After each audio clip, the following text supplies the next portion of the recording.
Well, hey, Week in the Tacklers. It is the Week in the Tackle podcast bonus episode because we were finding, Brian Dunseth and me, Tom Rennie, that we were talking for so long in these shows. We were getting to like an hour, hour and 10, hour and 20, and Tim Horsey, our intrepid producer, was saying to us, nobody f***ing listens beyond 40 minutes. Sorry, Tim. That's the eternal truth of podcasting.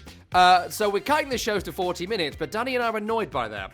Yes. Because we have other things that we want to talk about. So this is your bonus episode for this week. Things that were cut from the main show, but we wanted to talk about them and play them to you. So I want to start with Nottingham Forest, Danny, who are obviously annoying me because I even watched some of the Brentford game at the weekend in just, I wouldn't say hope, but I still think West Ham will go down. But I thought if they did lose to Brentford, you know, it might sex things up a bit. Of course, they won convincingly in the end. Thanks, Brentford. There's a few topics from that game I wanted to put to you. Firstly, I want to talk about towels. Because we are in the era of the long throw, and the longest of long throws belongs to Michael Coyote of Brentford, who was bombing in long throws against Nottingham Forest like they were going out of fashion. Now, I didn't know this until the weekend. In the EFL, which is Championship League 1, League 2, towels are banned. So you're not allowed to have a towel on the sidelines. Of course, there was controversy last week in AFCON, where the Senegalese subkeeper had to physically fight ball boys to keep hold of a towel so he could give Mendy a towel to dry the ball and dry his gloves at certain times. Well, towels are not banned in the Premier League, and this sent Daichi to the moon and back this weekend, and he said, and I quote, "They have towels on the sidelines. I can't work that out. Nothing against Brentford, it's the rules. How can a home team be allowed to decide if they have towels on the sideline or not?" Talking like a friendly dog, I think. Yeah. What do you make to the towels controversy? Yeah. Should towels be banned? And just say no to towels, as Sean Dyche says. Yeah, listen, I grew up in an era where if it was raining, you used your jersey, and that was how you figured out the quickest way to try to get all the excess water off a ball. It's margins. I mean, we talk about corners and free kicks and set pieces for Arsenal. The long throw is an advantage for teams that have a guy that can just absolutely chuck a ball 40 or 50 yards. The towels, I would use it. I would use the reference point of kind of like old school ball boys and girls before, COVID and before all the balls were just sat on the cone.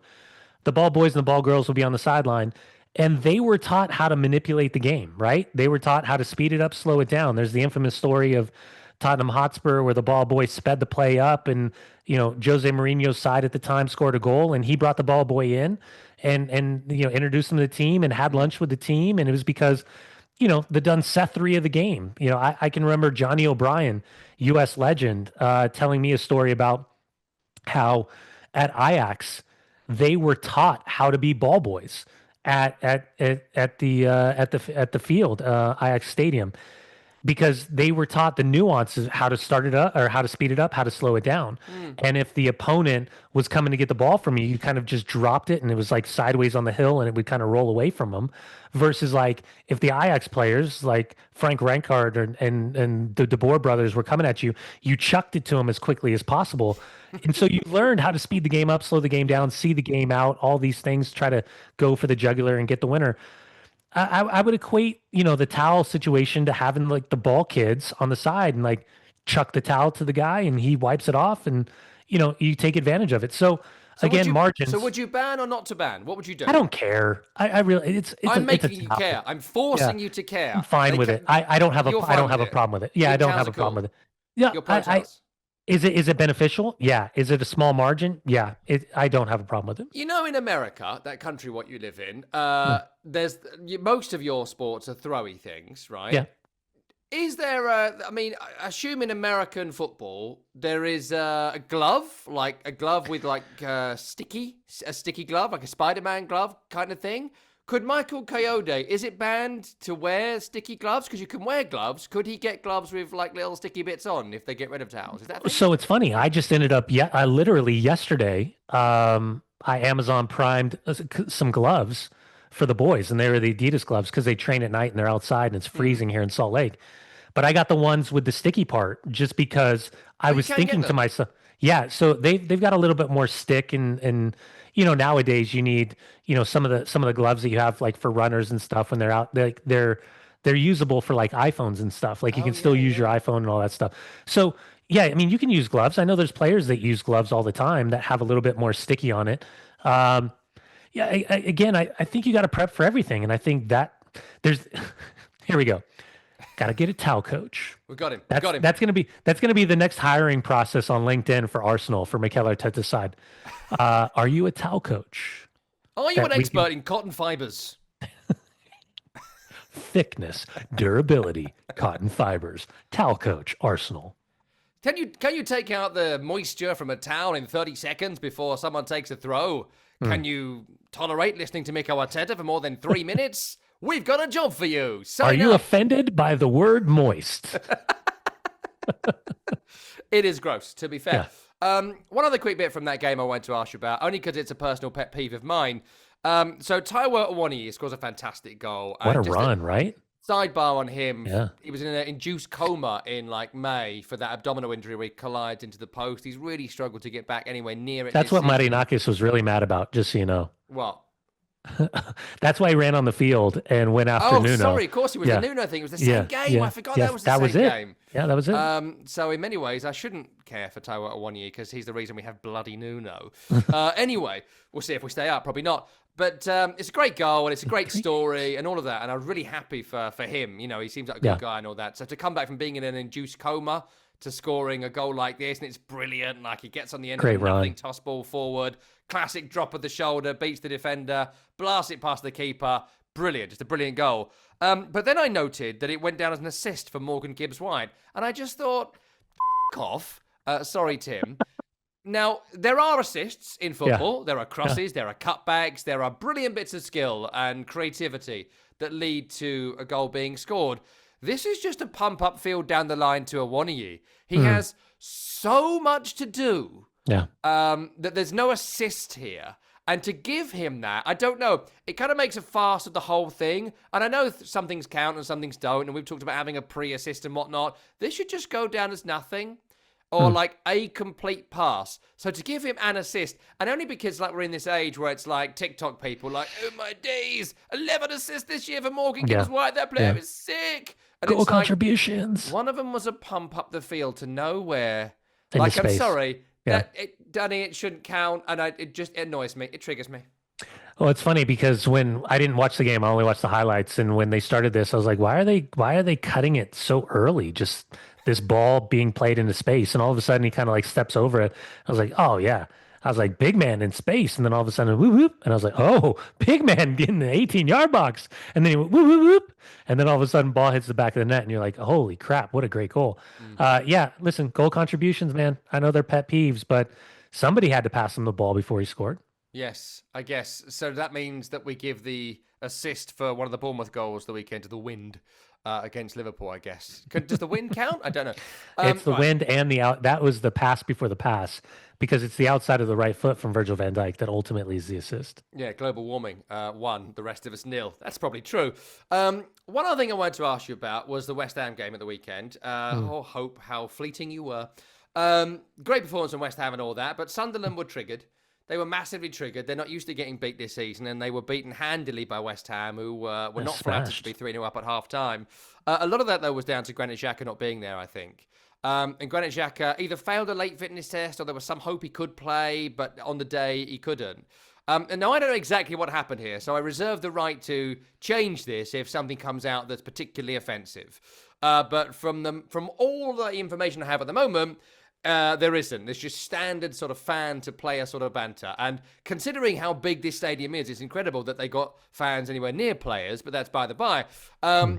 There's an altercation between Granit Xhaka and what looks like a supporter behind him that Granit Xhaka simply does not calm down from. No one will be stunned to know. To the point where really performatively, let me at him, like, Yeah. Warner Brothers cartoon style. He's like, see you outside, get down in the tunnel, bloke. What, you're going to have a punch up with Granit Xhaka? We're going to find a way to let him down then, like it's a UFC bout or something.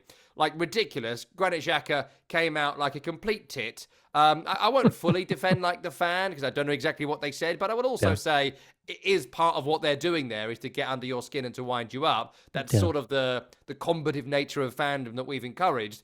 But I just give us I'd love your view on this, Daddy, considering you've been fan, broadcaster, player, and involved in many a punch-up, I'm sure. Like, what was your view on this, and how hard is it when you're sitting on the bench and you're losing and you're pissed to have to, like, deal with someone being like, Gatorade, Gatorade, and having to just sort of, like, suck it up, subscribers? Yeah, listen, I think there's a special place for human beings that are so good at winding other human beings up, especially athletes, because I can vividly recall, moments where as a player, I could hear people in the stands just absolutely throttling me. And I'd have to like separate it. And Sign the like, autograph from afterwards. Thanks for well, your support. sometimes they'd find like your sister's name or your mom's name and they just have a go and like, I last week and like stuff like that. And you're just like, oh God. Sorry, Tim. Yeah. And then other ones just like stick a fork in him. He's done, Seth, and like all the fun stuff. So like there's been some fun ones. And especially like when it's small, intimate stadiums and you can really hear it. But I've always, you got to really choose your season ticket to be right behind the bench if you are the home fan. And so whoever those West Ham fans were, like you choose to be that close to the players, there's a reason behind it. Now you can interact with them or, maybe it's just fun for like the social media and the pictures and all that stuff to see the away players coming through and sitting so close to you. But I also think there's got to be a certain amount of human being that are really looking forward to wind people up and get under the skin. And Granit Xhaka has always seemed like a really easy target.